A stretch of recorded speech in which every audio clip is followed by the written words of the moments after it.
Your mind is a crowded city square, echoing with the noise of 1,000 voices. Digital ghosts, looming deadlines, and a relentless parade of tasks are screaming for your attention, pulling you apart. But what if you held a secret map, an ancient blueprint for the mind, designed to silence the chaos and forge your focus into a razor's edge? What if you could finally start chiseling your greatest goals into reality? In this video, I will guide you through the Lotus Method, a discipline born from Eastern wisdom, to transform the tangled static of your thoughts into a symphony of calm, clarity, and power. Ignore this, and the noise might just win. But watch through, and begin to architect a new life, starting right now. Part 1. The Echo of Resistance. Part 1. Kaido's War Within. Kaido is a reservoir of potential much like you. He possesses a skyline of ambitions and dreams as clear as day. He envisions a stronger body, a thriving career, and a life rich with connection. Yet, every time he moves to build this vision, an invisible force slams the brakes. It's not a lack of fuel. Kaido consumes inspiration, motivational talks, podcasts, books on the art of becoming. But this fuel evaporates the moment action is required. When it's time to work, the siren song of the phone's glow is too strong to resist. The instant he plans to tackle something meaningful, his mind retreats, seeking the warm, familiar blanket of ease. He is caught in a spiral of knowing exactly what he needs to do, but being powerless to do it. This is not Kaido's curse alone. It is the human blueprint. It is the mind's primal instinct to recoil from the friction of growth. When faced with a new mountain to climb, the mind yearns for the comfortable valley below. Social media, mindless games, even the vacant refuge of a daydream. Kaido feels like he's in a battle against his own reflection, and no amount of hype can secure a lasting victory. He's beginning to see that he needs more than a fleeting spark. He needs a deeply rooted fire. In Eastern philosophy, the untamed mind is a skittish monkey, leaping from thought to thought, flinching at anything that feels like effort. The Buddha said, "Your worst enemy cannot harm you as much as your own unguarded thoughts." This is Kaido's reality. His own mind has become the saboteur, a ghost in his own machine, constantly steering him away from his deepest desires and towards momentary comfort.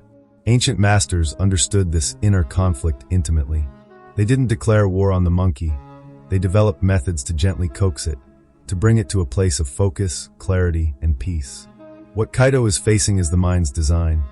It resists what is hard because it equates hard with unsafe. But the Lotus Method teaches that this resistance isn't a wall to be demolished with brute force. The first step is to simply see the wall for what it is. This is the foundational lesson. Before you can transform the mind, you must first acknowledge its nature. Kaido stops shaming himself for his instinct to seek comfort. He realizes it's a protective mechanism.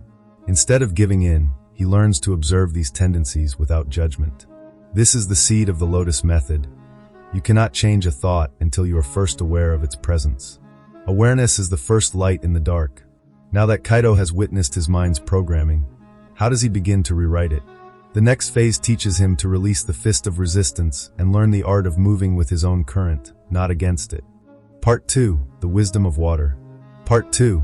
Embracing the effortless flow. Kaido sees that his old strategy, waging war on himself, trying to force his way through the friction, is a losing battle. It's like trying to row against a powerful river.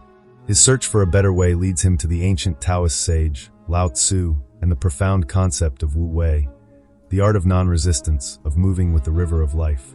One of Lao Tzu's teachings strikes him like a quiet thunderclap. By letting it go, it all gets done. The paradox stuns him. How can surrender lead to victory? Yet, as he reflects, a new understanding dawns. Perhaps the reason his struggle has been so exhausting is that he's been fighting everything, including his own nature.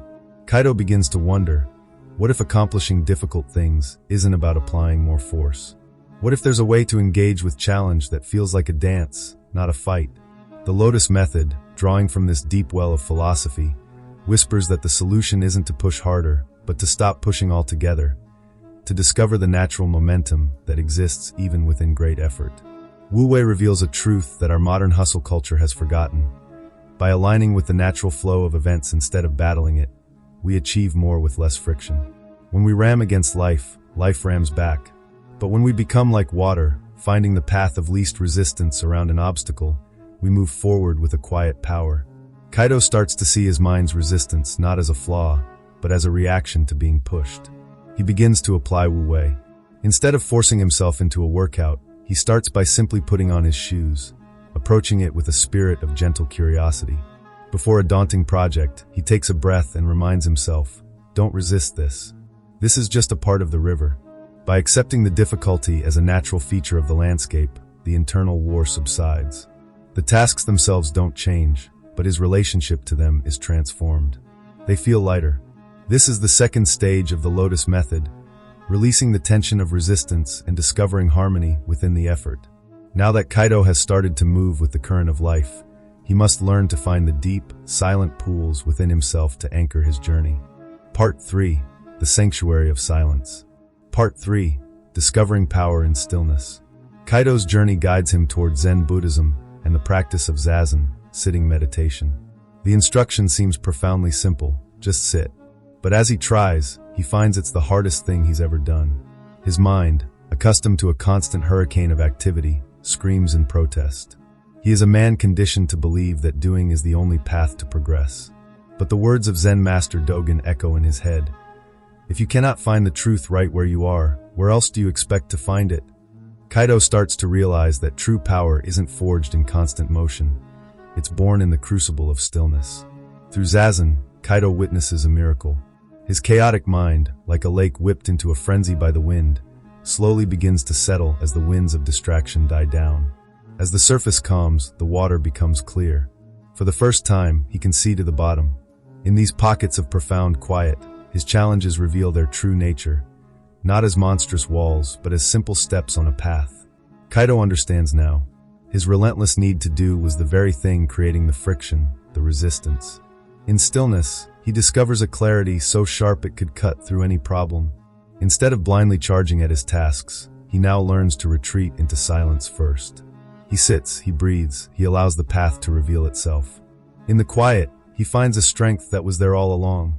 This is the third pillar of the Lotus Method, the cultivation of a still center. Kaido begins to see this stillness as the unseen roots of the lotus flower, buried deep in the mud, providing the silent, unshakable foundation for all growth. Just as the lotus must rise through the mud to bloom in the pure air, he realizes that his struggles, the very mud of his life, are the nourishment he needs. By creating a daily sanctuary of silence, his mind becomes not only calm but laser-focused. But stillness is only the foundation. Now, Kaido must learn to carry this profound calm from the meditation cushion into the world. Part 4. The Alchemy of Action. Part 4. From Stillness to Strength. As Kaido deepens his practice of stillness, an incredible alchemy occurs. His mind, once a chaotic storm, is becoming a finely honed instrument. He remembers the legends of the Shaolin monks, masters who balanced hours of silent meditation with breathtaking displays of physical discipline. For them, there was no separation between inner peace and outer power. One was the source of the other. Kaido sees it now. Meditation gave him the blueprint, but it is action that will build the temple. Just as a Shaolin monk channels their profound inner calm into the fluid precision of their martial arts, Kaido begins to approach his own life as a sacred practice. Every task, whether monumental or mundane, becomes a form of training, an opportunity to act with precision, purpose, and grace. He sheds the illusion that he must do everything at once. Instead, he learns to pour his entire, newly clarified awareness into one single action at a time. The Shaolin masters teach that mastery is the perfect marriage of a still mind and an intentional body. If the mind is turbulent, the body's actions are clumsy and weak. If the mind is clear, the body's actions are powerful and precise. In this way, Kaido learns to translate his stillness into focused, deliberate motion. Stillness without action leads to stagnation. Action without stillness leads to burnout. The secret is the seamless dance between the two. The monk's wisdom shows him that when the inner and outer worlds are aligned, he can achieve more than he ever dreamed, without the crushing weight of overwhelm. This is the fourth principle of the Lotus Method, action as an extension of awareness. Kaido's success no longer comes from frantic multitasking, but from the sacred art of monotasking, giving each moment his undivided, unwavering attention. The challenges he once dreaded now feel like a sparring partner, and he moves through them with a calm, decisive energy. He is no longer scattered. He is deliberate. But even with a calm mind and focused action, one final, crucial piece of the puzzle remains. Part 5. The Art of the Unfolding. Part 5. patience and the lotus. Kaido has forged a new path. He has learned to tame his mind with stillness and wield that focus like a master craftsman. Yet, as the weeks turn into months, a familiar shadow creeps in: impatience. The progress is real, but it's slow.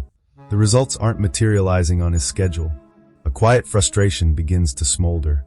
Is he missing something? That's when he returns to the ultimate teaching of the Eastern sages, embodied in the symbol of the lotus flower itself. The lotus does not burst into being overnight.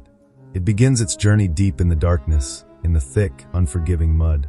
It pushes, slowly and unseen, growing through the murk, trusting in a destination it cannot yet see. The monks teach that the true beauty of the lotus is not just in its immaculate bloom, but in its profound, unhurried patience. It does not demand to flower. It simply unfolds when its time has come. Kaido realizes this is his final lesson. He must, like the lotus, trust the process. His progress may feel slow, but rushing the harvest will only trample the sprouts.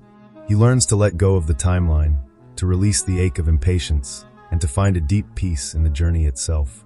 Like the lotus, he learns to trust that the bloom will arrive in its own perfect timing. The art of patience becomes the final element that masters his mind, bestowing upon him a calm he has never known. So, where are you on this journey? Are you still fighting the current, or are you ready to learn the wisdom of the water? Are you a gardener of your own mind? Start with one step. Cultivate a moment of stillness. Apply your full focus to a single task. Practice being patient with your own unfolding. Your growth will come, not by force, but by grace.